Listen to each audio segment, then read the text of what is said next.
Bangladesh football দল অত্যন্ত খারাপ খেলছে বর্তমান সময়ে। কিছুদিন আগেও বাংলাদেশ ভালো খেলছিল, কিন্তু বর্তমানে বাংলাদেশের অবস্থান খারাপই বলা যায়।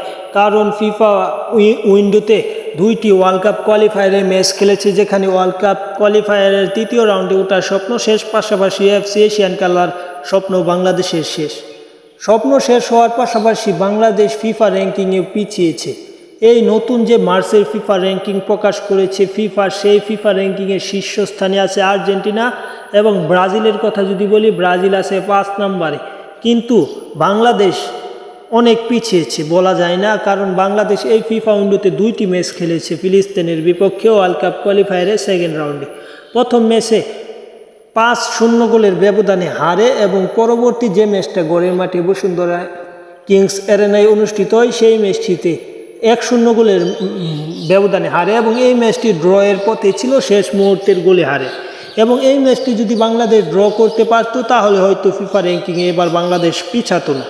কারণ বাংলাদেশ আগের ম্যাচটাও হেরেছে, পরের ম্যাচটাও হেরেছে, পরপর দুইটি ম্যাচ হারার কারণে বাংলাদেশ ফিফা র্যাঙ্কিংয়ে পিছিয়েছে।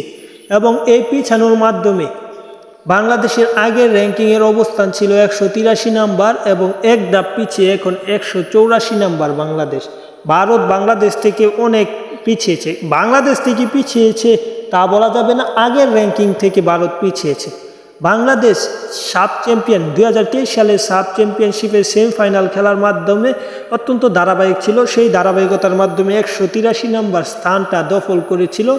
বাংলাদেশের আগের অবস্থান ছিল 182, মানে 92 নাম্বার, সেইখান থেকে 183-তে আসে।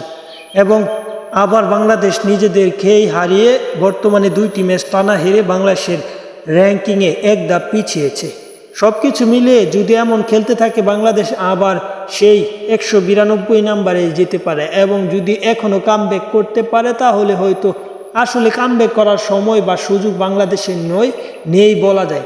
কারণ ফিফা উইন্ডোতে পরের যে ফিফা উইন্ডোগুলো হবে, সেখানে আবার ওয়ার্ল্ড কাপ কোয়ালিফায়ারের ম্যাচ, সেখানে অস্ট্রেলিয়ার সাথে একটি ম্যাচ খেলবে, সেটা তো নিশ্চিত বাংলাদেশের হার। পাশাপাশি আরেকটি ম্যাচ খেলবে লেবাননের বিপক্ষে, সেটা লেবাননের গড়ের মাঠে, সেটাও বাংলাদেশের হারই বলা যায়, বা হয়তো যদি ভালো খেলে রুখে দিতে, মানে ড্র করতে পারে, তাই বলা যায় বাংলাদেশ র্যাঙ্কিংয়ে আরও পিছাবে পরের র্যাঙ্কিংয়ে। যাই হোক, খেলার সকল আপডেট পেতে চ্যানেলটি সাবস্ক্রাইব করে রাখুন।